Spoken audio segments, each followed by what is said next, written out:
Could you put like a grass field behind me? Yes. I I did by advance.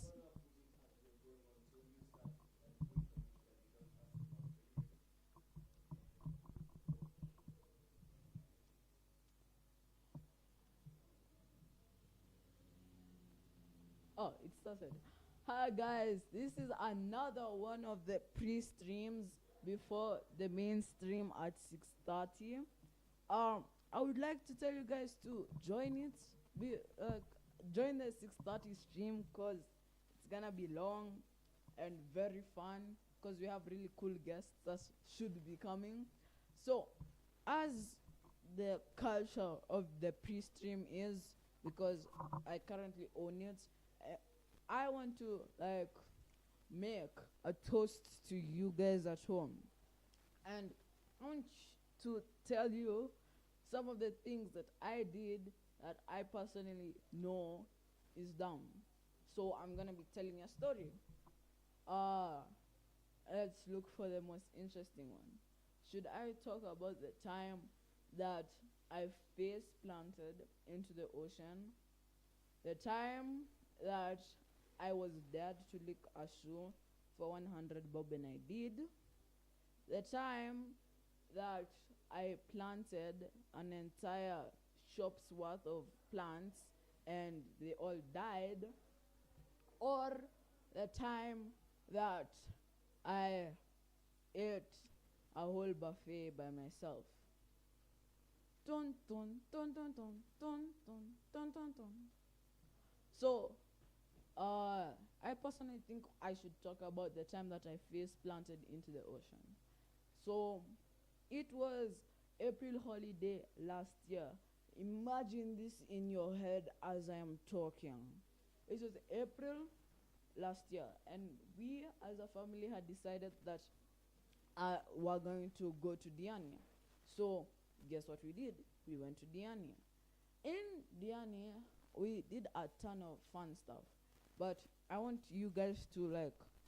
Last time I was talking about the time uh, I went to the Nene. It was so fun. So we decided that we're going to go to these sand hills, right? That are in Malindi. In those sand hills, there's a ton of wind. Okay, let me explain it to you in a way that a 7-year-old could understand. So, the wind from the shore was pushing sand onto the harbor. And there was a hotel next to it that was really old. So, the sand is being pushed and it just forms these mounds. On those mounds, you could assume some Kikuyu decided they wanted to make money off it. So they started this business where they would take quad bikes, dress you up as with those really cool masks, and let you drive around in the desert ish thing. It was, I think the company is called Dubai for Kenya. I'm not advertising it, I'm not getting paid to advertise it, but it was really fun. So we are over there quad biking, right? And I decide, I was told not to put it on full throttle. So I do put it on full throttle, and the reasonably a ton of sand gets into the engine. Well, it was a really easy fix, but we had to walk to the beach. A good like 10 of to 15 minutes later, we are at the beach, the quad bike is fixed, and I want to ride it again reasonably. So this time I'm told not to put it on full throttle. So as I'm driving, I get to the farthest distance possible, like behind, close to the horizon, and just start racing it. Because the beach is here, the ocean is here, and then the beach is here, the ocean is here, and I am over here, outside of the camera. I'm with this kid called Jaden. He's my cousin. And I want to make him have the most memorable day of his life. So I go full throttle I got close to the ocean. I can remember this like it was 2 seconds ago. I go full throttle. I go close to the ocean, and the quarterback starts doing this weird thing when it goes and I move away from the ocean. Very smart, right? But this isn't the smartest thing that I do on this cruise. A day later, after like I had finished, we decided to go to the beach to see the coral reefs and the fish. Uh, 30 minutes into like driving on the ocean, is it driving? There should be a word for moving on the ocean. See, flying in the air with an aeroplane is flying. Moving on the ground with a car is driving. And moving on the ground with a bike is biking. Uh, 30 minutes after we finished boating and we had reached this middle point, I couldn't see land to my left and I couldn't see land to my right. So reasonably, I thought we were at Point Nemo, which is the farthest point from any human contact. So obviously we're in the Indian Ocean. I go under the water. I look around. Hold on. Too far into the story. Let me have some build up. So I get to the ocean, right? We are at in the middle of the ocean, and there are fish underneath the boat. Like there's a glass panel on the boat inside a box where we can see fish. Like, so I'm looking down and I'm looking at the fish and I'm like, yeah, I could do that. Breathing underwater isn't that hard, easy. So the boat rider says that we are now able to go underneath the water. Reasonably so, I say that, yeah, I want to go under the water because, like, big brain, I have to enjoy this holiday as much as I possibly can. So the guy gets into the water, and you know the way that boats have that thingy at the top? You know the way boats like the shape like this? So I get to the top here, I jump up, and as I'm hitting the peak of my jump, I realize that I cannot dive because my body is the shape of a pencil. And instead of just doing a pencil dive like normal people would do, I attempt to, go forward. I do not succeed, and I face plant onto the water. So imagine this in my scenario. Like imagine your eyes in my eyes. We are in the middle of the ocean for all you know. You can't see anything to your left, you can't see anything to your right. You have just face planted on to the water. Your skin is burning and you're being told to swim. Like, it was really painful. So what I do is I continue with my swimming. So I swim around and there's this really deep cavern, like very, very deep, that goes to Cthulhu or something. And mind you, I am really tired. I didn't even know how I got tired. I think I was chasing a fish or something. Yeah, I was chasing fish. I thought that 1v4 was easy to beat, even though the fish were in the natural habitat and I was a drowning monkey. Anyways, back to the story. After I finished chasing the fish, I saw to my left there was really scary coral reefs. You would have to see them in person to understand why I'm saying scary. Scary but beautiful because they were very vibrant colors. And to my right, there's this cavern that goes down. Reasonably so, I swim towards the boat, and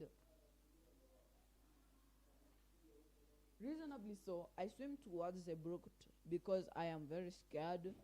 And as I reach the boat, I begin to think to myself, David Goggins, who's gonna carry the boats, who's gonna carry the logs?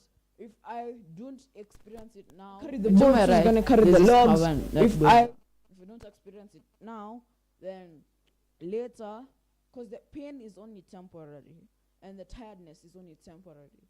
So I continue going, and I'm just continue going. I'm swimming. Let me describe to you the guy that was. Let me describe to you our tour guide. So he was this 6 foot-ish person with dreads, dark skin, and really like he looked like he lived at the gym. So I'm over there. He's guiding me. I don't want to disappoint him. I'm sorry. I don't want to disappoint him. I myself, I do not feel like disappointing him at all. Because, like, I don't disappoint him. I've said that too much. He's just, uh, he's just over there with me. He expects me to be a tall, masculine, handsome person, which I am. But then again, inside, I am just a kid. I am but a child. A very, very scared one at that. So, we got into the boat like after 30 minutes, and we got to this island in the middle of the ocean. Like usually the island is supposed to be completely dry, but thanks to my luck, my amazing luck, we end up in we end up there. So everyone is told to get out of the boat so that they can like do maintenance on it. I get out of the boat and I decided I want to dive in. Too bad for me, I had not like what's it called? Seen the deepness of the boat. So I dive in and I hit my Brian's phone is ringing. Okay. So I hit the floor. Mind you, the floor is like just sand and these big chunks of coral. So I dive in, my face hits the rock. It's very painful. I swallow a lot of water and I stand up.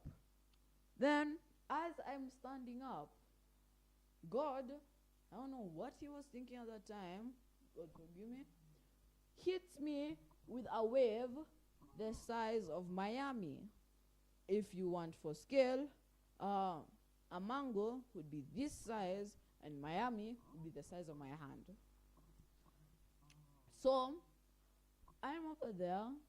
I've been swallowing water and I don't even know what's going through my head. I have no idea why I didn't go back to the boat. But I continue.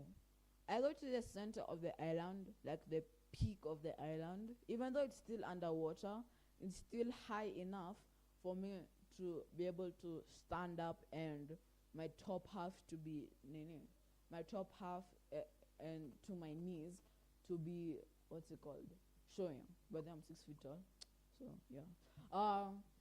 So it's reaching my ankles, and I don't know what I'm thinking. I see these ankles, just those basic ankles, big belly, big beard, talk like this, and always think about sports. So I go towards them and I ask, which way is mainland? They tell me to go this direction. I don't know exactly which direction it is, but at that time I was told to go this direction. I begin to walk this direction, and I slowly start to go underwater. So, at this point, the water is reaching me over here at my waistline. Hi. So I was saying, at this point, the water is reaching me at my waistline, right? To set the scale, we are at Diani, not Diani, Malindi. What are you doing? I have just tripped and swallowed a lot of water. Then a wave hits my face and I swallow more water. So I go to these anchors. They tell me that the mainland is this direction. So I walk in that direction, and the Nini reaches me here. The water is reaching me there. So once I've reached that point, like once it's there, I take one more step, like one of those baby steps, and it just falls off. Like it went like this, gradually going down. This is a real story. Yes, based on a true story. It's going slowly down, then it just falls off. I'm there thinking it's my last day, because mind you, there is still water over here in my nose. Like, you know when you swallow water and then and it's still right over here. The water is over there. I'm gasping for air. And guess what happened? The 6 foot tall philanthropist named Brian comes. I'm lying. Brian wasn't there. Brian wasn't there. Brian wasn't there. So the guy that was with us comes, saves me from my impending doom, and I go to the boat as normal. Do you know how to swim? Like very smart. Yeah, I know how to swim. I know how to swim. I know how to dive. I can go around 15 meters down. I don't know if it's 15 or 10. I can go really deep underwater. Why didn't you swim? Because away. Okay. Why are you drowning? So okay, let me explain to you. I get out of the boat. It's just and like this. No. I jump out of the boat and my head hits the sea floor that's filled with hardening air. And it's just water. It's You like just diving. do like It's this. like diving in the shallow end. Like I hit my head, and that time I didn't have hair. Then I get up after swallowing 15 metric tons of water, and a wave smacks my face like that. That's So water is that's inside. not reason enough. Water is inside my nose, and I'm there struggling for my life because the cliff. There's a literal cliff underwater, and I'm fighting for Caleb, my life. let's say this. Caleb doesn't know how to swim. I know how to swim. on my ability to swim, I know how to swim. You don't know how to swim. I know how to swim. So moral of the story is Caleb doesn't know how to swim. that when you think that you're about to drown, someone is going to save you. Really? I don't know. I don't Usually think so. people say moral of the story and then they finish the story and it's very With something interesting. cliche. Yeah. So It doesn't think matter about not something to cliche. make dinner. We all have a choice for our destiny. So with everyone here, just sing with me. We'd all be free. So I came to what's called? Podcast. Oh, Wait, is the evening stream already? Oh yeah, we're about to get into the evening stream. so see you tomorrow. See you then. I'll try to be talking more about myself in the next. Oh wow, yeah. I know how to swim. So next time, when you see me, I know how to swim. Next time when you see me, I'll try to have like this cool story about my life. So yeah. Oh wait, I'm supposed to wrap it up. To wrap it up, I like to say join for the evening stream because it's supposed to be very interesting and fun. We'll have very nice and very smart guests. So obviously my sister's not coming. And we'll see you later. I'll see you later. I'll see the camera, and then you'll see me through that camera, and then Brian should be fading my music out, and the camera is off. Today's hit music. Masaya Kuwaka, and today we are talking about South training. This is where children go out, ideas, and creation. At South 2, we learn how to tell our stories in powerful ways through writing, video, and we learn to communicate clearly and work together, sharing ideas, listening, and helping each other grow. We also learn how to stay safe online, knowing what's true, what's fake, and how to speak up in tribes. And it's not just about talking. With us, edit video, design digital arts to make our stories shine. So, don't miss out. Join the Citizen Live. The kitchen runs from November 17th to 21st. Twitter, please click Sauti Zetu Training. Our voices, our power.